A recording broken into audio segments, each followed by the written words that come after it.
नमस्कार, मैं हूं आपके साथ संदीप देव।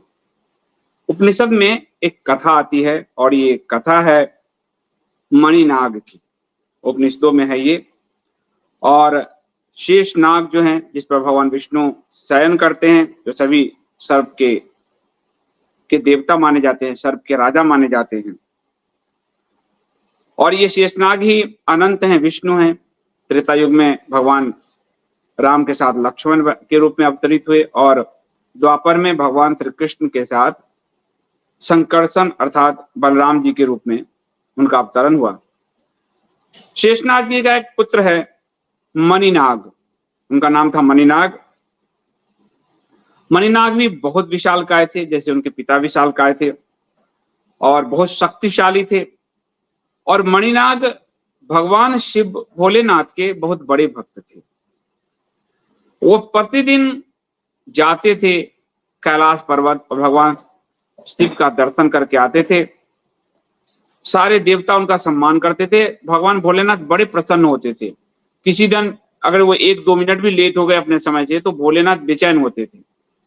और भक्त के लिए भगवान की भी जो तड़पन है, वो मणिनाग के लिए भगवान शिव की जो तड़प थी उसमें दिखता था। एक बार मणिनाग कैलाश जा रहे थे और उधर भगवान विष्णु के वाहन गरुड़ उड़ते हुए जा रहे थे।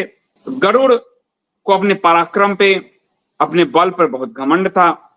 मणिनाग को जमीन पर रेंगता देखकर, और ऐसे भी गरुड़ और सांप की तो नहीं बनती, सर्प की तो नहीं बनती, तो मणिनाग जमीन से जा रहे थे तो गरुड़ उनका उपहास उड़ाने लगे और दोनों में बातचीत बहुत इतनी बढ़ गई कि दोनों में युद्ध छिड़ गया और जबरदस्त युद्ध छिड़ गया। भयंकर युद्ध हो गया और गरुड़ बलशाली थे। गरुड़ ने उतने विशाल मणिनाग को बंदी बना लिया और लेकर वो अपने घर ले चले गए मणिनाग को। अब इधर भोलेनाथ प्रतीक्षा कर रहे थे कि भक्त मेरा नहीं आया, उसको दर्शन दूं फिर यहां से उठूं, पर मणिनाग वो आए नहीं। तो भोलेनाथ ने ध्यान किया, ध्यान में देखा कि भगवान विष्णु के वाहन गरुड़ मणिनाग को उठाकर ले गए। अब शिव भगवान बड़े क्रोधित हुए, बड़ी गुस्सा आया उनको, लेकिन वो गरुड़ पर आक्रमण कर नहीं सकते थे क्योंकि भगवान विष्णु का वाहन है गरुड़। तो उन्होंने नंदी को बुलाया, अपने गणों के प्रधान जो गण हैं वो नंदी हैं, उनको बुलाया और उनको कहा कि गरुड़ ने मणिनाग को बंदी बना लिया है, आप जाओ बैकुंठ जाओ। वो बैकुंठ ले गया और भगवान विष्णु से शिकायत करो और मणिनाग को छुड़ा कर लाओ। भगवान विष्णु को जब पता चलेगा तो वो अवश्य सहायता करेंगे। गरुड़ पे हम आघात नहीं करना चाहते। नंदी आज्ञा लेकर बैकुंठ पहुंचे और भगवान विष्णु को सारी बातें बताई और कहा कि भगवान भोलेनाथ प्रतीक्षारत हैं, अपने भक्त का दर्शन उन्होंने नहीं किया। ये कितनी सुंदर कथा है कि भक्त के दर्शन के लिए भगवान बैठे हुए हैं पीड़ा में। ये तड़प, ये निष्ठा आपकी होनी चाहिए। तो और गरुड़ उनको पकड़ कर ले आए। भगवान विष्णु जी ने गरुड़ को बुलाया और बोले, आप तो पक्षियों के राजा हैं, मेरे वाहन हैं आप, और मणिनाग महादेव जी का भक्त है, ये आपने क्या अनर्थ कर दिया है। महादेव अगर रुष्ट हो गए तो फिर बचना मुश्किल है आपका, इसलिए आप मणिनाग को छोड़ दीजिए। गरुड़ को अहंकार हो गया। उन्होंने कहा कि मेरा तो कार्य ही ये नियत है कि जो मणिनाग जैसे उदंड नाग हैं, सर्प हैं, उनको दंड देना, ये तो मेरा कार्य ही नियत कर रखा है विधाता ने।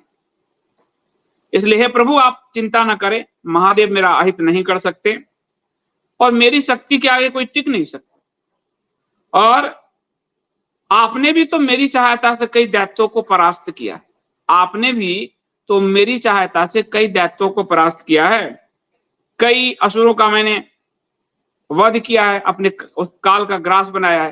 तो आप तो मेरे बल से परिचित हैं, मेरी सहायता से भी आप युद्ध जीतते रहे, तो फिर महादेव क्या आने दीजिए, पर मेरा तो जो कर्म है वो करूंगा मैं। भगवान विष्णु हंसे और उन्होंने कहा गरुड़ को, ये बात सत्य है कि आपकी शक्ति अपरिमित है और ये भी सत्य है कि कई असुरों को आपने धूल चटाई, युद्ध में मेरे वाहन बने रहे, युद्ध में आपने मेरी सहायता की, परंतु अहंकार जो है वो नाश कर देता है। पक्षीराज, अहंकार किसी का नहीं टिका है, अहंकार विनाश का कारक है। तो गरुड़ार्क ने कहा कि मैं अहंकार तो नहीं कर रहा, मैं तो अपनी बात कह रहा हूं आपको कि मैं बलशाली हूं, आपका वाहन हूं, इतना अहंकार तो नहीं होना चाहिए। तो भगवान विष्णु ने कहा कि ये मेरी कनिष्ठा उंगली है,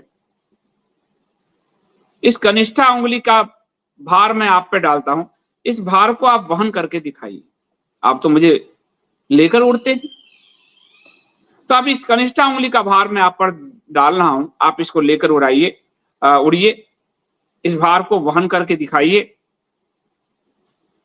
और भगवान ने कनिष्ठा उंगली क्या रखी कि गरुड़ इतने दूर से करंट लगा कि वो दूर जाकर गिरे। भगवान के भार को वहन करने की क्या बात, पर गरुड़ भगवान के भक्त थे, इसलिए उन्हें बुद्धि आ गई और उन्होंने परमात्मा से माफी मांगी, भगवान विष्णु से, कि मैंने बहुत बड़ा अपराध किया, कैसे ये अहंकार हो गया। और मणिनाग को छोड़ा, उनसे भी क्षमा मांगा, और फिर मणिनाग को लेकर नंदी जो है भगवान शिव के दरबार में पहुंचे। वहां गरुड़ भी पहुंचे और गरुड़ ने भगवान शिव से माफी मांगी और उनकी स्तुति की, और फिर भगवान विष्णु के पास लौटे, उनका अहंकार चूर चूर हो गया था।